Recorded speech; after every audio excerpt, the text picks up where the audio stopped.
Hello and welcome to the Dauer Diaries. We're so very happy to have you here with us as we decorate our front porch for Christmas. We truly enjoy doing these projects and hope you'll find some inspiration. Today's video is going to be a fun one with some exciting DIY wood cutouts that Corey designed and made himself. He asked me what I wanted to do on the front porch this year, and I told him I wanted a winter wonderland.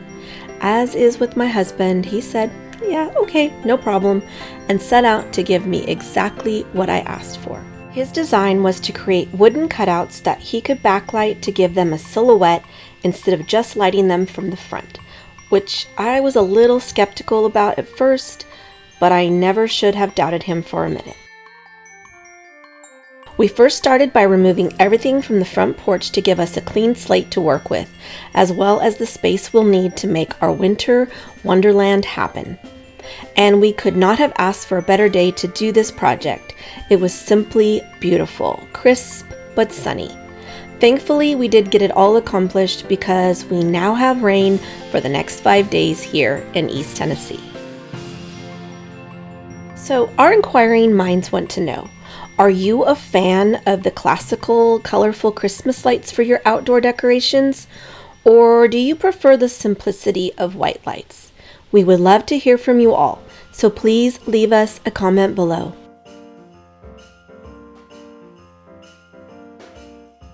Corey has truly been hard at work creating this display, and I can't even begin to tell you how amazing this all turns out.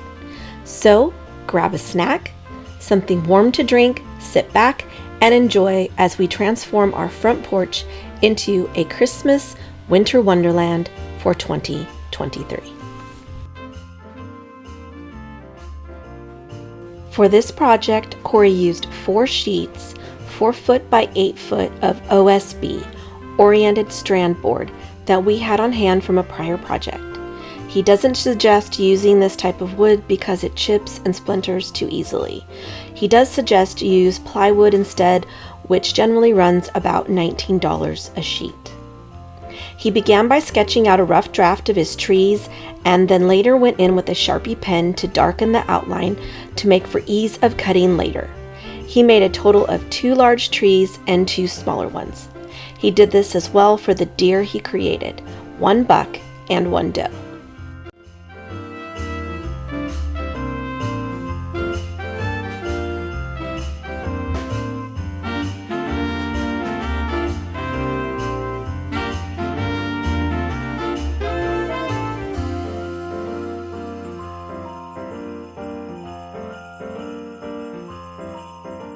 He next cut out his trees and deer with a jigsaw. Be sure to wear protective eyewear when doing any wood projects.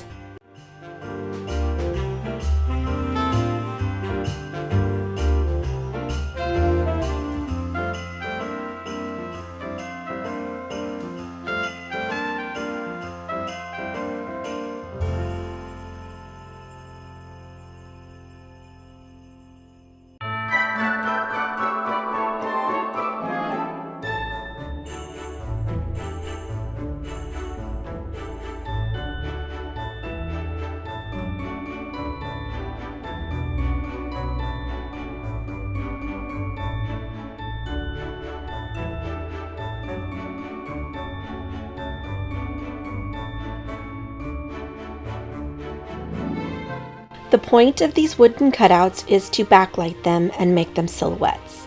They are meant to be stacked in front of each other, and so we decided that painting them all one color, and because I wanted a winter wonderland, we chose white. Corey bought 1 gallon of untinted one-coat paint with built-in primer so that he only had to paint each tree and deer once. You can certainly paint your wooden cutouts as you wish for daytime viewing, but again, I wanted to keep ours simple and white. And because I love birds, my hubby made me a sweet bird perched on a branch. Corey created a stand to hold each wood cutout upright and spaced correctly to allow the light to work its magic to create the silhouettes. He began with a piece of 10 foot 2 by 12 cut in half so that he could make 2 stands because the display is 2 different scenes.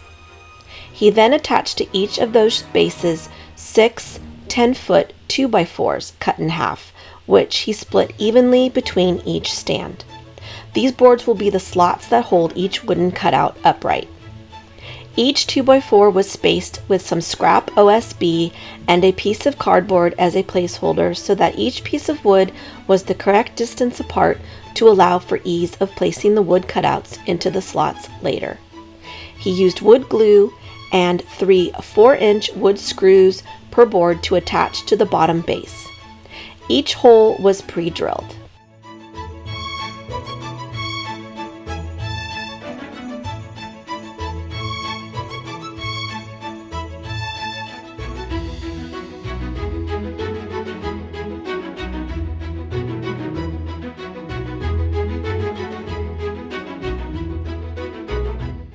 Once they had all been attached, Corey also flipped the entire stand over and attached with more screws to the back side for added stability. We have strong winds here, and he wanted to make sure they weren't going anywhere. And I really apologize for any shadowing caused during the filming of this project.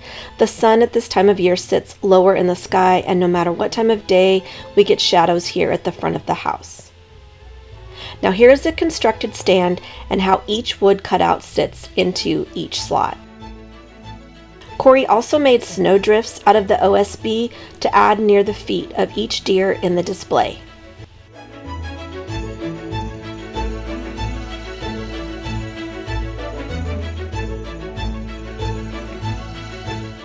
Because spacing is so important to the overall effect of the silhouettes, he needed to add some extra spacing between the cutouts, so he added a piece of 2x4 to the back of each cutout to keep them separated. And then the very back tree needed extra stability as well, even though the display will be placed up against a house, which is an important thing to note. This kind of display needs a backdrop to create the shadows, so the overall look won't work if it's just randomly placed in the yard.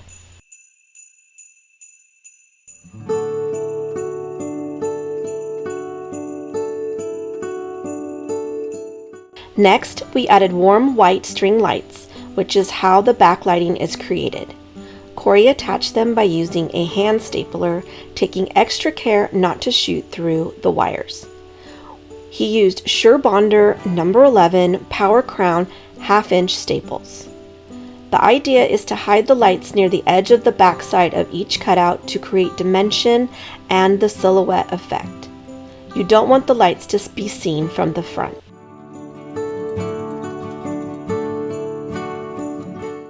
Corey is going all Clark Griswold with these lights. He used 2 boxes of 150 light strands for each large tree, 1 box of a 150 light strand for each small tree and each deer. We also used blue lights to add behind the snow drifts to give an added icy effect. Those were 50 light strands, and we used 1 strand per side or display. You'll see these a little later on when we assemble the scenes.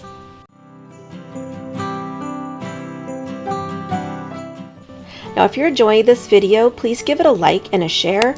And if you're new, please subscribe and help our channel grow here on YouTube. Here's how the lights look on the large tree. These are LED lights, and they blink off and on and roll on video, even though they are on in solid. So now it's time for us to assemble the displays.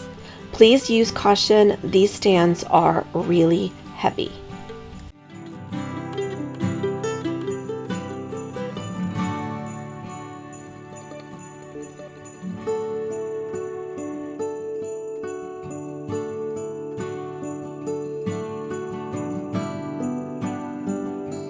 Each cutout fits in its own slot on the stand, starting with the biggest tree first placed at the back of the stand.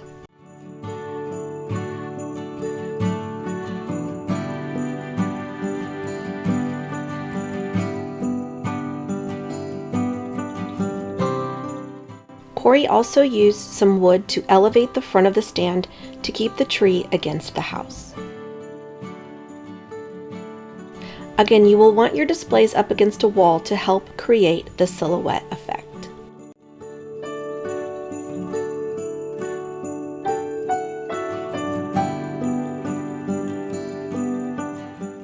You'll also need to plug in each set of lights to the others as you install each cutout.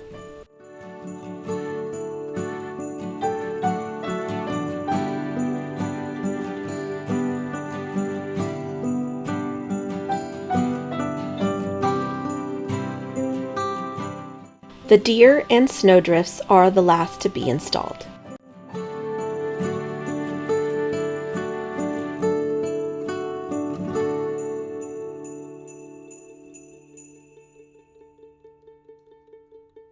These are the blue lights we used.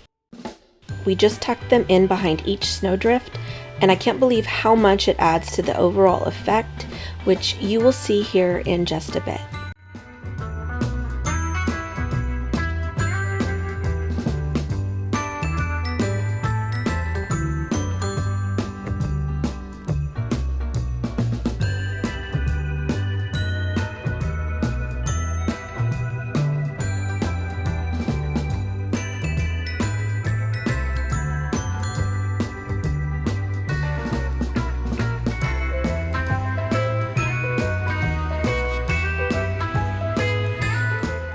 We repeated this process for the other display.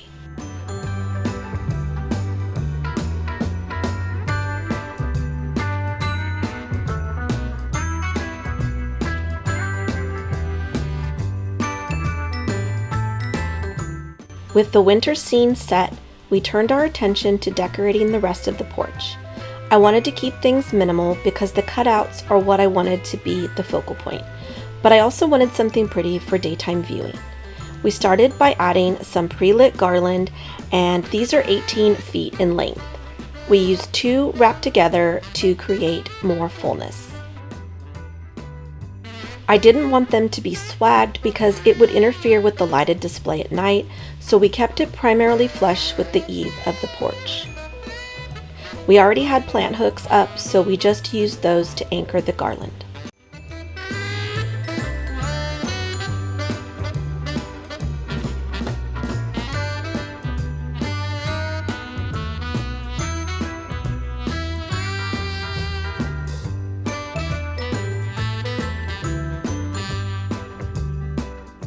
I also had Corey add in these plastic ball ornaments I purchased from Hobby Lobby in gold and some that we had painted previously in bronze. Next came some pretty snowflakes to add to our winter wonderland aesthetic. These are beautiful and again from Hobby Lobby. I can't remember offhand how much they cost, but they came several to a pack.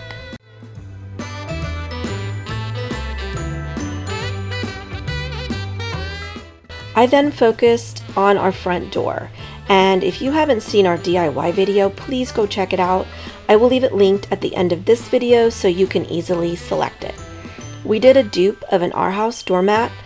I can't believe how good it turned out, and I absolutely love it. Plus it only cost us $18 versus the Our House mat, which cost $199. I've had this wreath for almost 5 years now. I bought it from Wayfair. It was a little pricey, but it is so beautiful and full with different types of greenery and pine cones. Definitely something I will own for a very long time. And I had some pretty ribbon on hand, so I made a new bow for the wreath. I also added this same ribbon to our lantern I add to the front porch later, as well as making each deer a scarf because, you know, I don't want them to catch a chill.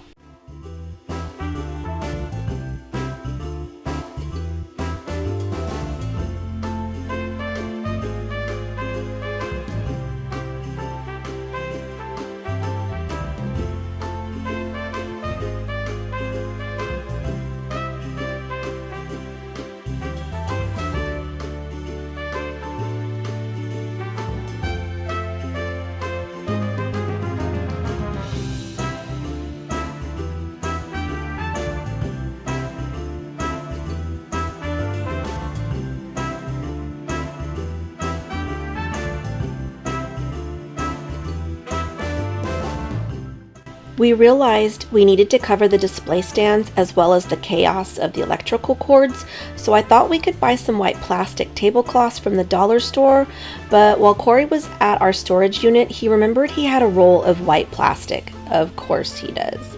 So he brought some home to use as snow to cover the stands.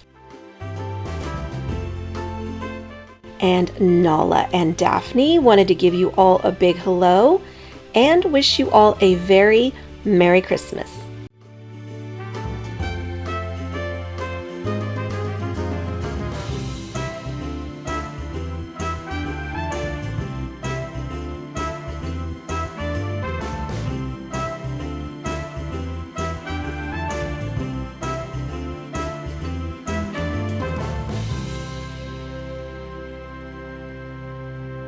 Now it's time to reveal our front porch winter wonderland for Christmas 2023.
We truly want to thank you all for spending your time here with us today, and we hope you enjoyed our front porch transformation. Corey can still amaze me with his talents even after all these years, and I think he really did accomplish a winter wonderland. I love everything about it. Seeing it all lit up gives me a warm and cozy feeling inside. If you are new here, please consider subscribing to our channel and don't forget that bell notification. It will let you know when we upload our videos. And please remember to leave us a comment as to what you prefer for Christmas lights, color or white, in the comments below. We want all our subscribers to know how blessed we are to have you with us and supporting us here on this channel. Your beautiful comments truly brighten our day, and we cannot thank you enough. As always, you are so very appreciated. We will see you all again very soon for another video, and until then, bye for now.